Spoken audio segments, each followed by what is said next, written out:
Salam sejahtera dalam kasih Tuhan Yesus Kristus, dan kembali saya ucapkan selamat pagi. Selamat kita akan sehidangan dengan Tuhan lewat kebenaran firman Tuhan. Puji Tuhan, Bapak Ibu, seorang pemimpin tentunya akan berbangga apabila anak buahnya atau yang dia pimpin dapat melaksanakan apa yang diperintahkannya. Sebaliknya, sebagai bawahan, sebagai orang yang dipimpin, apabila melakukan sesuatu yang diperintahkan dengan sebaiknya, tentunya ada kepuasan tersendiri.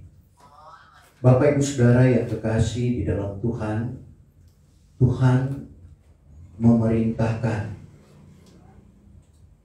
Ibrahim, dan dibalik dari perintah itu ada janji dan penyertaan Tuhan di dalam kehidupannya.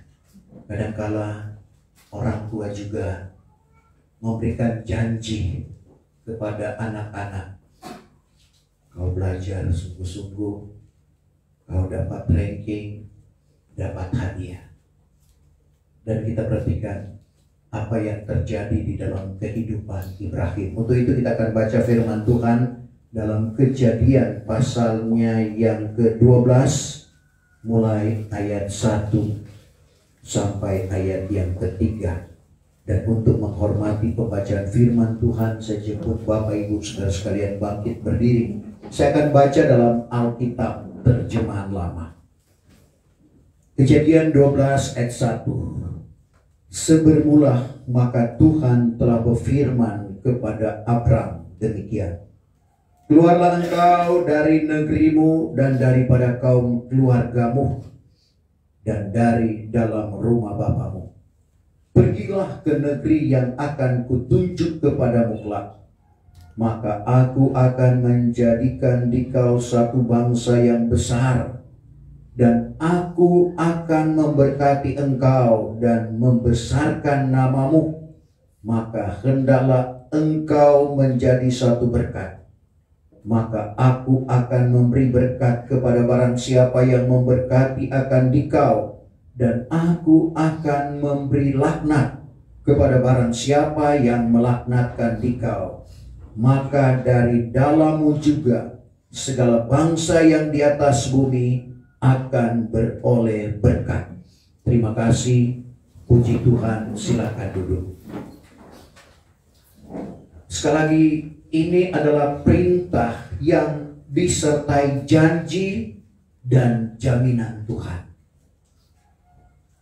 Bapak Ibu Saudara yang terkasih di dalam Tuhan, kita tahu bersama akan Ibrahim ini, sehingga Paulus selalu mengungkapkan tentang Ibrahim. Dan dia digelar sebagai bapa segala orang yang percaya, atau bapa segala orang yang beriman. Kepada jemaat yang ada di Roma, dalam Rum 4 ayatnya yang ke-11. Dan tanda sunat itu diterimanya menjadi materai kebenaran, yang daripada iman, tatkala ia belum bersunat, karena atas peri demikian ia menjadi bapa sekalian orang yang beriman. Abraham menjadi bapa segala orang beriman. Walaupun mereka itu tiada bersunat, supaya kebenaran itu dihisapkan kepada mereka itu. Jadi kita perhatikan, kepada jemaat yang ada di Galatia 3 ayat yang ke-7, semua orang yang percaya, semua orang yang beriman disebut anak-anak Ibrahim. Termasuk Bapak Ibu, saya dan saudara, kalau kita percaya kepada Tuhan, kita digelar sebagai anak-anak Ibrahim. Dan bagaimana juga yang diungkapkan oleh Paulus kepada jemaat yang ada di Ibrani tentang kehidupan Ibrahim. Dan Paulus mengakui bahwa mustahil Allah untuk berdusta, karena Allah menyatakan janjinya kepada Ibrahim. Sekali lagi, Ibrahim ini adalah tokoh perjanjian lama yang kembali diungkit di dalam perjanjian baru karena tindakannya, karena imannya. Perintah kita perhatikan di dalam ayat pertama. 1, keluarlah engkau dari negerimu dan daripada kaum keluargamu dan dari dalam rumah bapamu. Kedua, pergi ke negeri yang akan kutunjuk kepadamu kelak. Ini perintah Tuhan kepada Ibrahim. Keluarlah engkau dari dalam negerimu, daripada kaum keluargamu, dan dari rumah bapamu.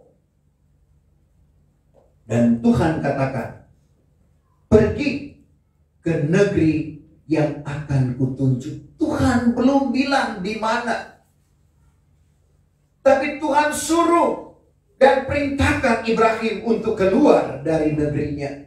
Keluar dari rumah bapaknya, pergi ke negeri yang Tuhan akan tunjukkan kepadanya. Ini adalah perintah Tuhan kepada Ibrahim. Dan Ibrahim tidak bertele-tele, tidak mencari alasan. Dia melaksanakan akan apa yang diperintahkan oleh Tuhan kepadanya.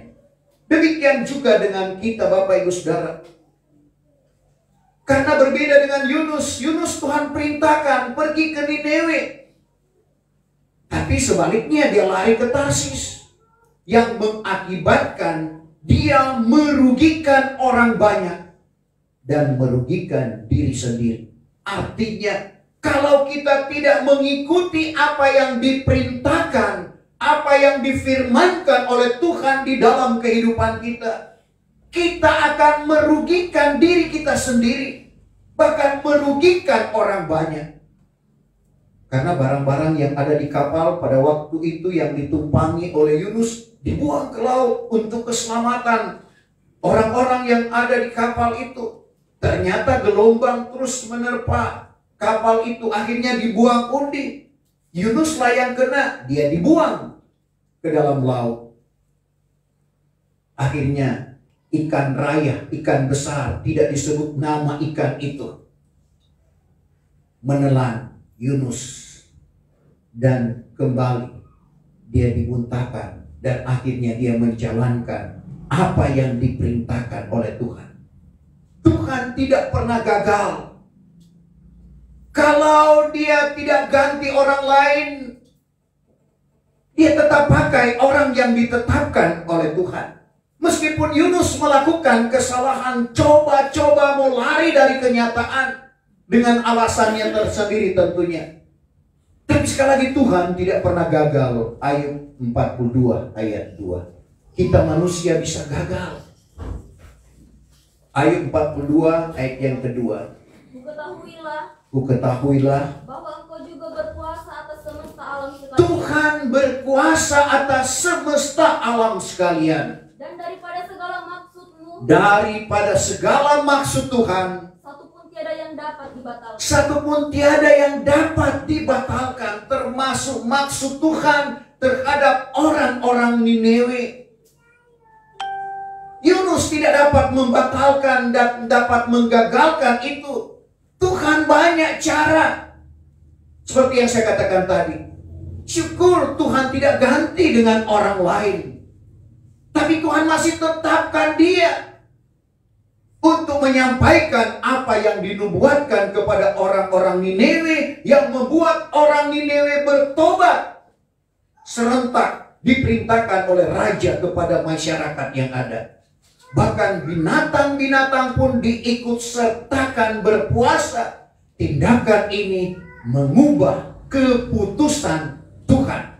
Yang tadinya Niniwe akan dibongkar balik oleh Tuhan, tidak jadi. Karena tindakan raja rakyat yang ada di Niniwe. Mereka bertobat, mereka berpuasa kepada Tuhan.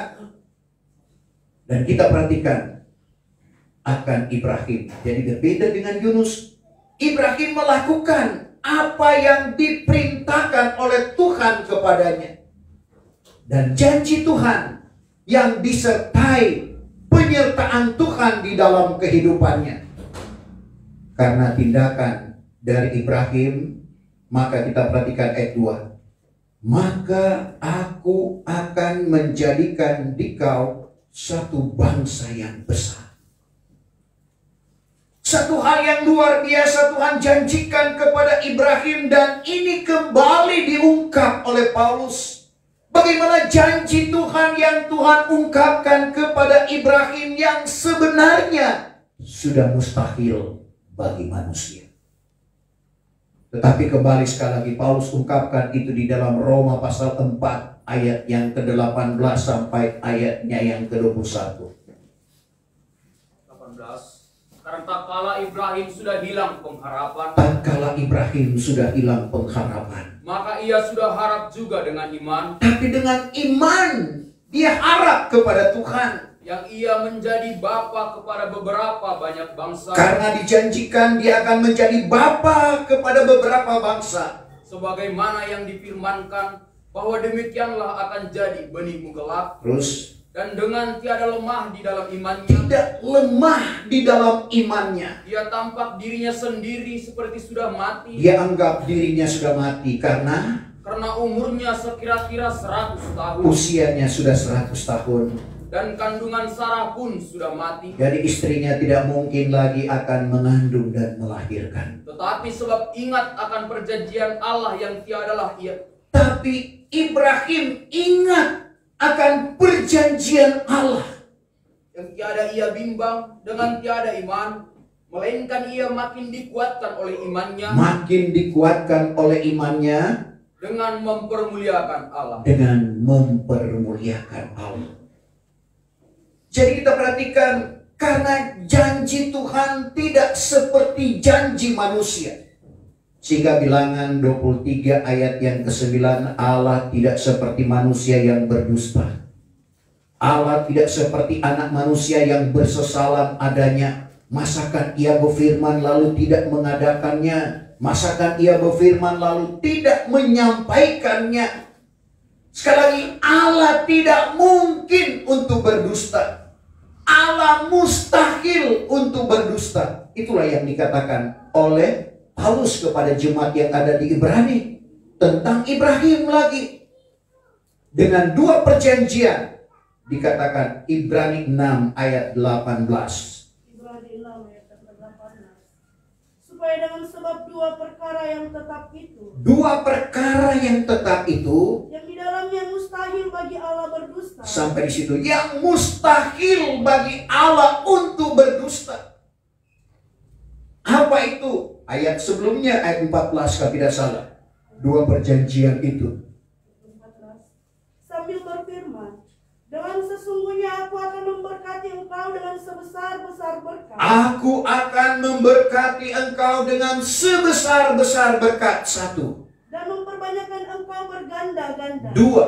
Memperbanyakkan engkau berganda-ganda. Dua janji ini yang dikatakan di dalam ayat yang ke-18, yang mustahil Allah berdusta. Artinya apa yang Tuhan firmankan di dalam kehidupan kita, itu pasti digenapi. Sebab itu jangan kita ambil alasan. Meskipun Yunus alasannya tepat, ada 5 alasan yang diungkapkan oleh Yunus yang membuat dia lari ke Tarsis. Tetapi kenapa Tuhan menyuruh dia mengatakan bahwa Nineve akan dibongkar balik oleh Tuhan? Yunus 4 ayat yang kedua. 5 alasan ini memang masuk akal, yang sekali lagi membuat Yunus tidak melaksanakan perintah Tuhan. Yunus 4 ayat 2. Kedua, lalu ia pun meminta doa kepada Tuhan sembahnya. Ya Tuhan, bukankah ini yang sudah kukatakan tatkala aku lagi dalam negeriku? Maka sebab itu juga aku hendak mendahulinya dengan lari ke Tarsis. Karena kuketahuilah bahwa engkau Allah yang amat mengasihani. 1. Engkau Allah yang amat mengasihani. Dan amat sayang. 2. Amat sayang. Dan panjang sabarnya. 3. Panjang sabarnya. Dan besar kemurahan kemurahannya, 4 besar kemurahannya, dan yang bersesal akan jahat. 5 bersesal akan jahat. Inilah yang menyebabkan Yunus lari dari panggilan Tuhan. Tetapi Yunus tidak menyadari ada maksud Tuhan kepada orang-orang Nineve. Jangan kita berpikir atau mengandalkan pikiran kita, sehingga coba-coba kita tidak melakukan apa yang diperintahkan oleh Tuhan di dalam kehidupan kita. Tapi jadilah seperti Ibrahim, karena ada janji Tuhan, maka aku akan menjadikan dikau satu bangsa yang besar. Dan ini terbukti apa yang dikatakan oleh Raja Soleman dalam 1 Raja-Raja 3 ayat 8 sampai ayat yang ke-9. Umat Israel adalah bangsa yang besar. Jadi terbukti apa yang dijanjikan oleh Tuhan kepada Ibrahim. 1 Raja 3 ayat yang ke-8. Maka hambamu ini adalah di tengah-tengah umatmu yang telah kau pilih, suatu bangsa yang besar. Suatu bangsa yang besar. Ungkapan Raja Soleman berkata bahwa umat Israel adalah satu bangsa yang besar. Yang tiada terpermanai atau terkira-kira banyaknya. Maka sebab itu karuniakan apalah kepada hambamu ini hati yang berbudi akan memerintahkan segala umatmu, supaya dengan bijaksana dapat aku membedakan antara baik dengan jahat. Karena siapa gerangan dapat memerintahkan bangsa sebesar ini. Jadi kembali 2 kali dalam ayat 8 dan ayat 9, bagaimana Raja Soleman mengungkapkan bangsa Israel adalah bangsa yang besar. Karena pada waktu dia berjumpa lewat mimpi dengan Tuhan, Tuhan katakan, apa yang kau minta daripada.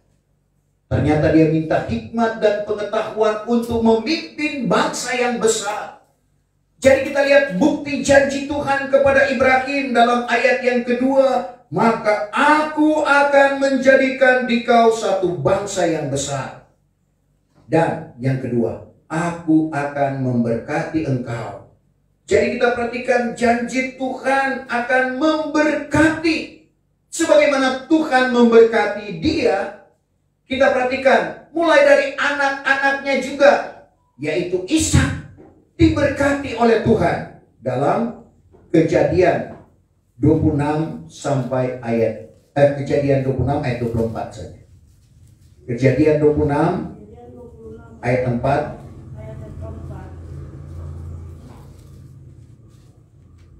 Dan aku memperbanyakkan anak buahmu itu seperti bintang di langit banyaknya. Dan aku akan mengaruniakan segala negeri ini kepada anak buahmu.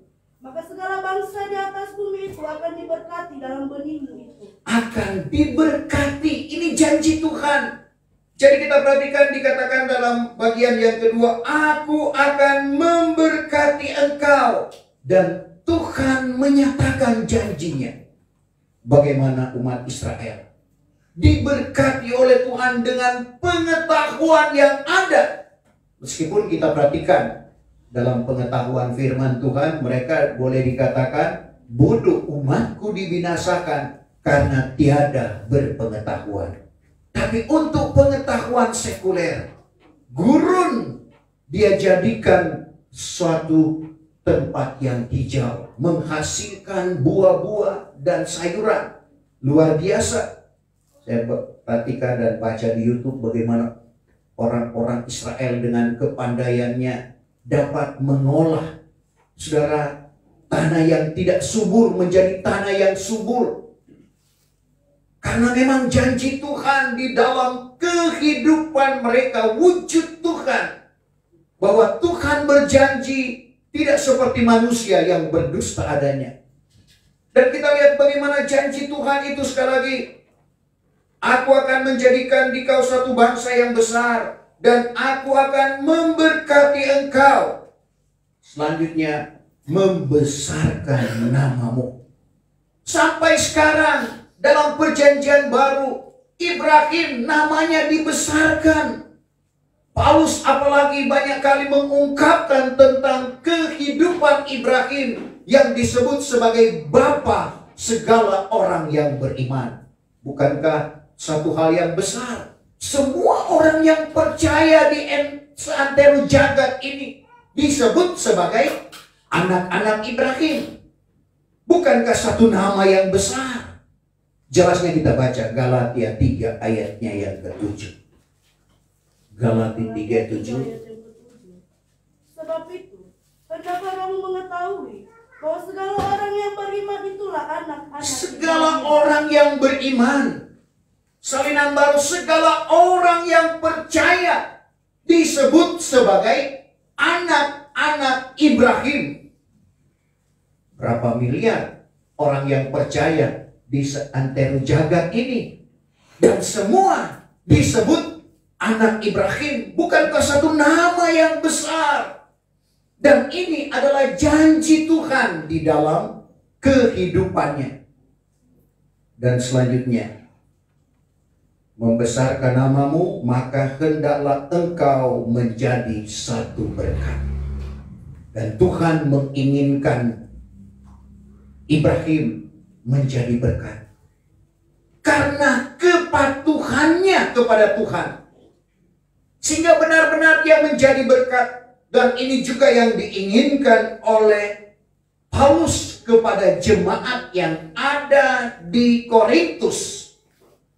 Dalam 2 Korintus 2 ayat 3 kalau tidak salah, menjadi surat yang terbuka. Kehidupan kita dapat dibaca. Oh, benar-benar kita adalah orang yang percaya kepada Tuhan. Kita benar-benar adalah anak-anak Ibrahim. Coba 2 Korintus. 3 ayat yang kedua.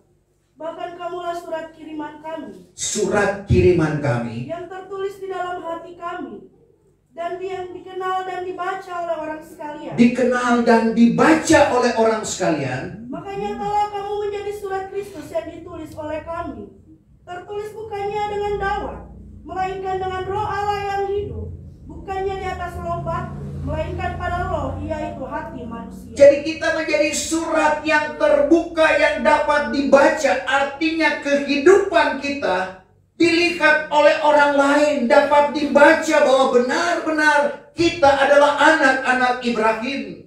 Kita adalah orang yang percaya kepada Tuhan.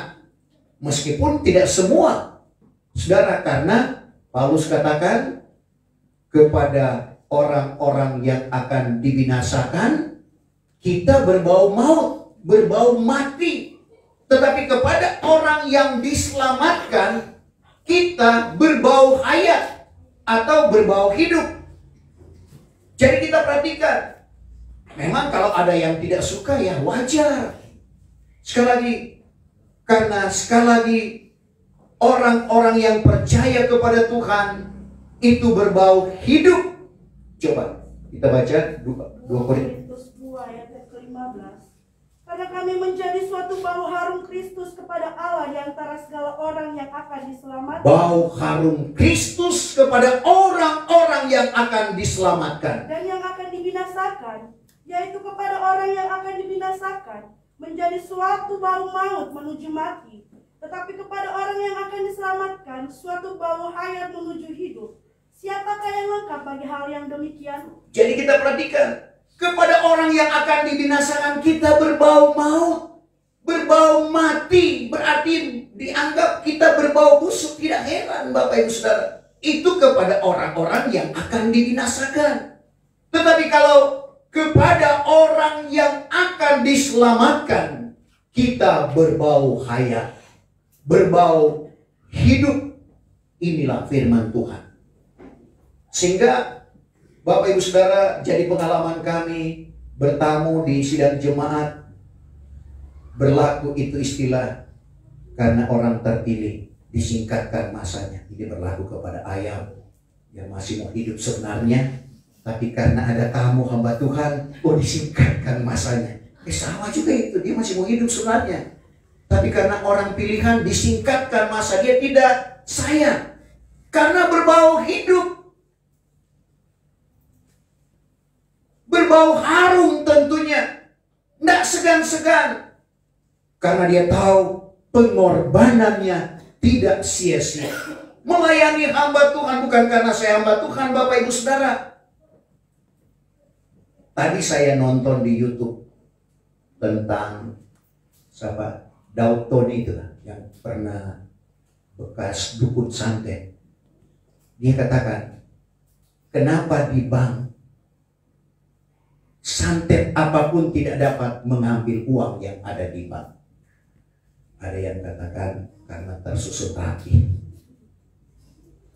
Itu ada yang katakan, tapi menurut dia dan pengalaman dia, karena dia mengalami akan hal itu. Orang kaya dia sebutkan, dia jadi babi ngepet dengan ilmu yang diberikan oleh orang tua kepadanya. Oh, dia ambil, saudara, kekayaan orang yang kaya. Dapat. Lalu dia pikir di bank banyak duit tentunya. Tidak berhasil. Ternyata Bapak Ibu Saudara, ini benar atau salah, tapi pengalamannya. Ternyata di bank itu punya orang-orang yang suka berkorban. Artinya orang yang tidak kikir dan juga orang kikir. Karena untuk mendapatkan sesuatu katanya paling gampang kepada orang yang kikir. Jadi di bank itu punya orang yang suka berkorban. Karena kalau orang suka berkorban, itu babi ngepet nggak bisa ambil harta kekayaannya. Nah, di bank itu ada orang yang suka berkorban, ada orang yang kikir juga. Tapi karena sama-sama tergabung membuat babi ngepet tidak bisa mengambil uang. Itu kesaksiannya dan menjadi pengalamannya. Jadi Bapak Ibu Saudara, dan memang di dalam kita berkorban, tentunya Ibrahim berkorban. Karena tantangan yang diperhadapkan kepadanya, sampai-sampai dia harus berkata bahwa istrinya adalah adiknya. Bukankah itu satu pengorbanan? Karena bukan berarti karena dia diperintahkan oleh Tuhan, perjalanannya mulus.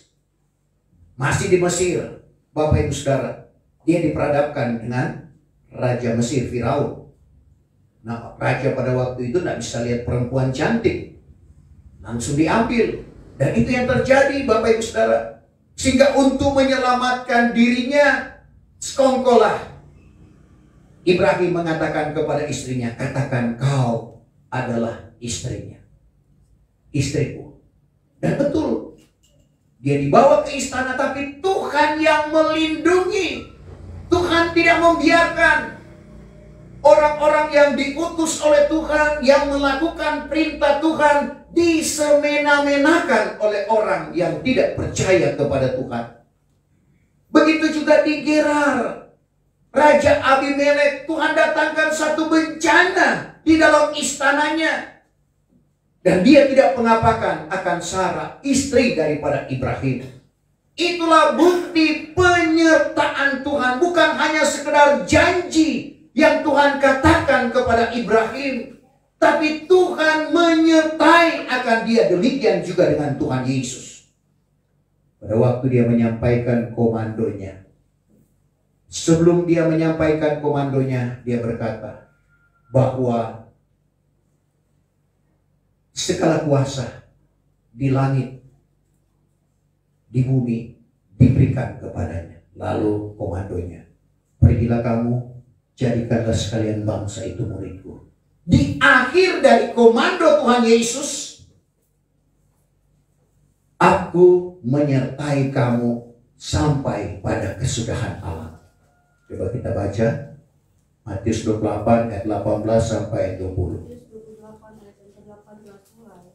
Maka Yesus menghampiri mereka itu, lalu bertutur kepada mereka itu, sabdanya, bahwa segala kuasa dikaruniakan kepadaku. Segala kuasa dikaruniakan kepadaku. Baik di surga, baik di di atas bumi ini. di atas bumi. Sebab itu pergilah kamu, jadikanlah sekalian bangsa itu muridku. Jadikanlah sekalian bangsa itu muridku. Serta membaptiskan dia dengan nama Bapa dan Anak dan Roh Kudus.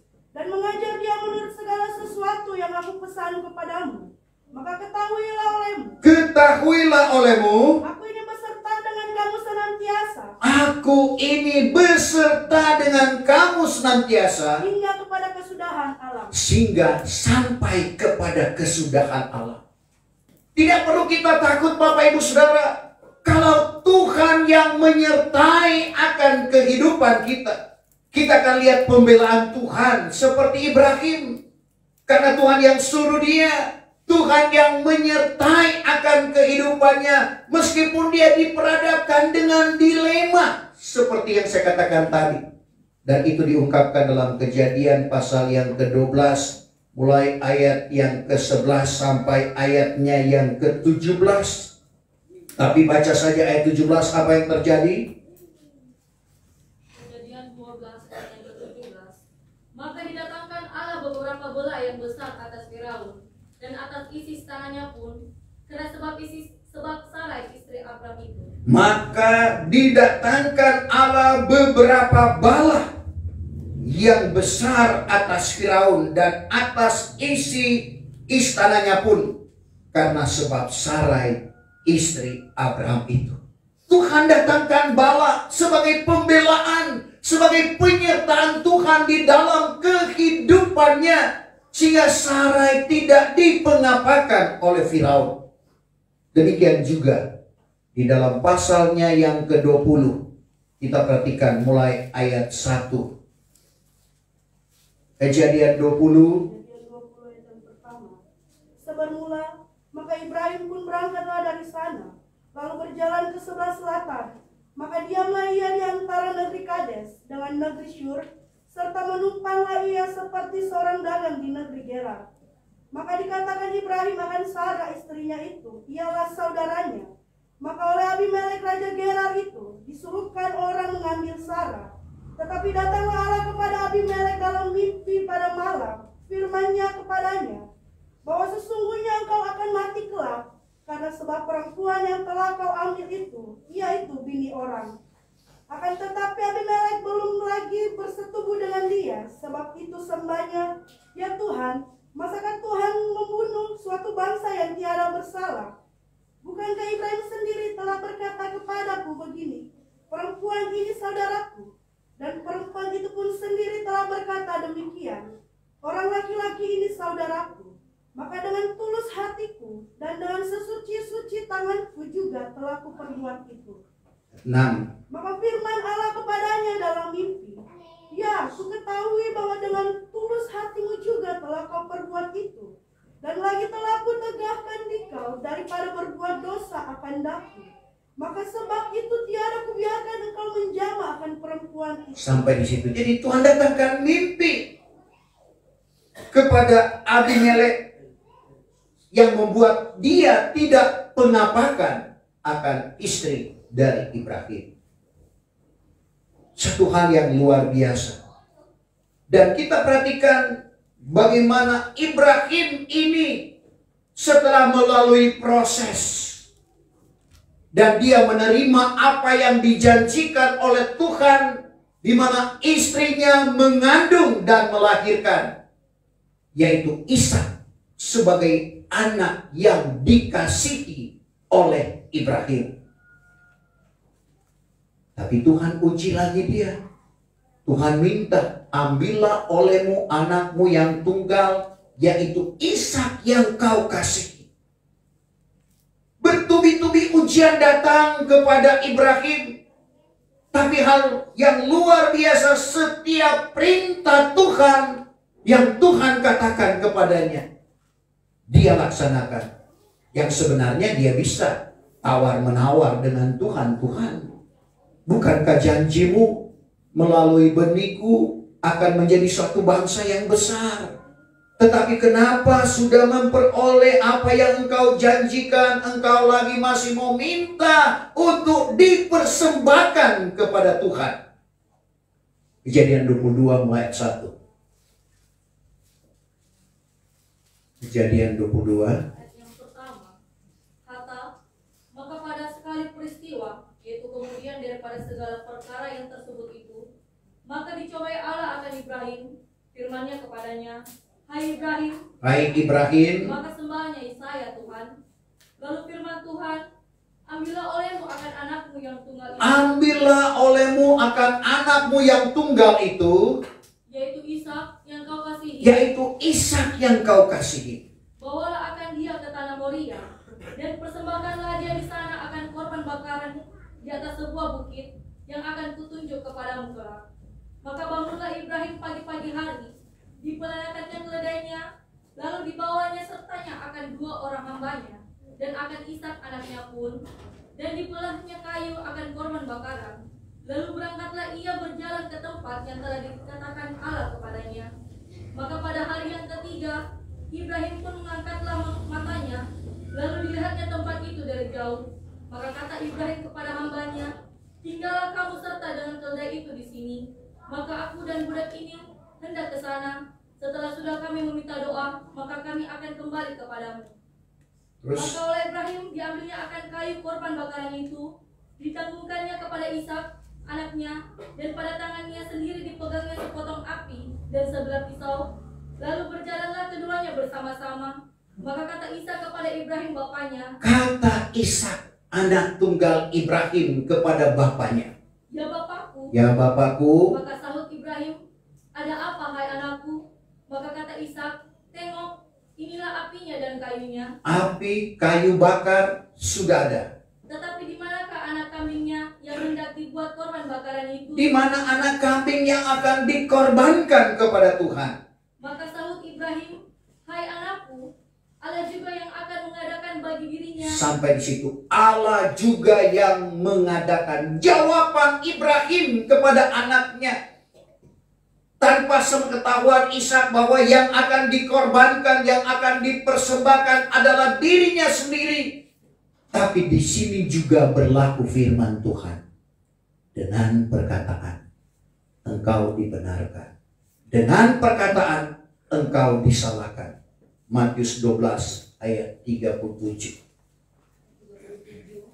Karena dengan perkataanmu engkau akan dibenarkan, Dengan perkataan yang benar engkau dibenarkan, dan dengan perkataanmu juga engkau akan disalahkan. dengan perkataan yang salah engkau akan disalahkan. Menjadi pelajaran di dalam kehidupan kita, kita harus berkata ya di atas yang ya, tidak di atas yang tidak.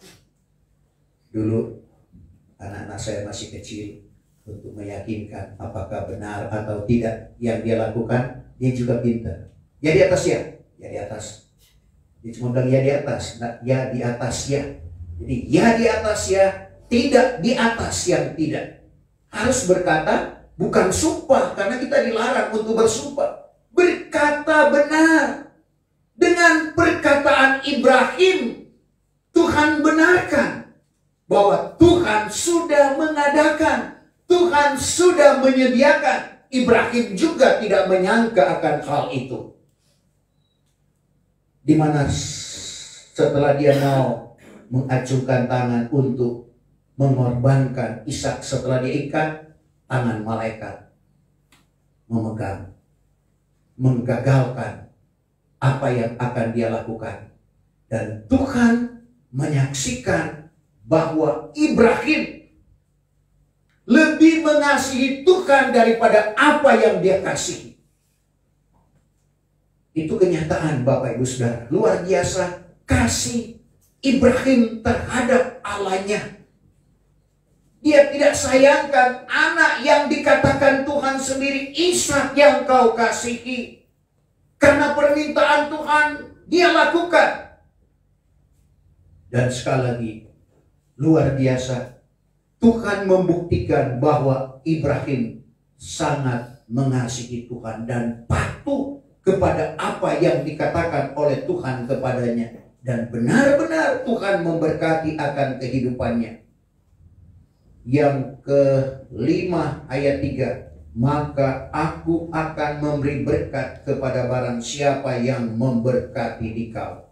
Sebab itu siapa yang memberkati umat Israel diberkati oleh Tuhan. Yang mengutuk, kita perhatikan tahun berapa itu terjadi perang antara Irak dan Iran karena mengutuk Israel. Indonesia juga sempat mengutuk Israel. tapi pribadinya yang dipanggil oleh Tuhan. Bapak Ibu tahu, wakil presiden pada waktu itu ada Malik. Dia yang menyampaikan kutukan kepada Israel. Firman Tuhan tidak salah. Yang memberkati akan diberkati. Karena itu merupakan firman, yang mengutuk akan dikutuk. Jadi kita lihat yang keenam. Dan aku akan memberi laknat atau kutuk kepada barang siapa yang melaknatkan dikau.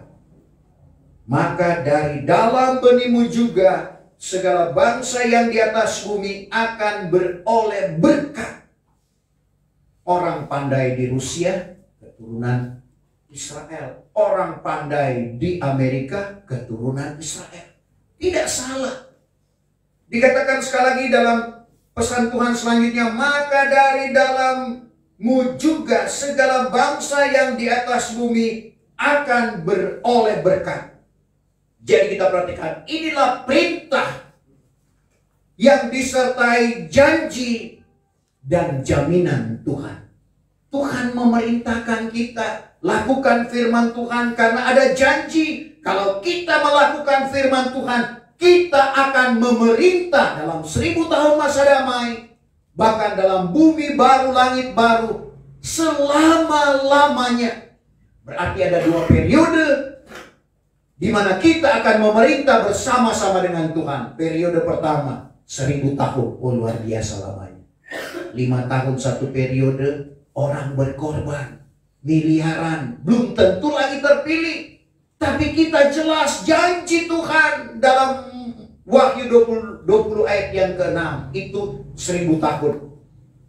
Wahyu 22 ayat 5 kekal selama-lamanya. Inilah janji Tuhan dan Dia akan menyertai kita sehingga kita boleh menerima apa yang dijanjikan oleh Tuhan. Jadilah kita menurut seperti apa yang dikatakan oleh Tuhan, seperti Ibrahim menurut apa yang Tuhan perintahkan di dalam kehidupannya. Tuhan kiranya memberkati firman Tuhan pada pagi hari ini. Kita akan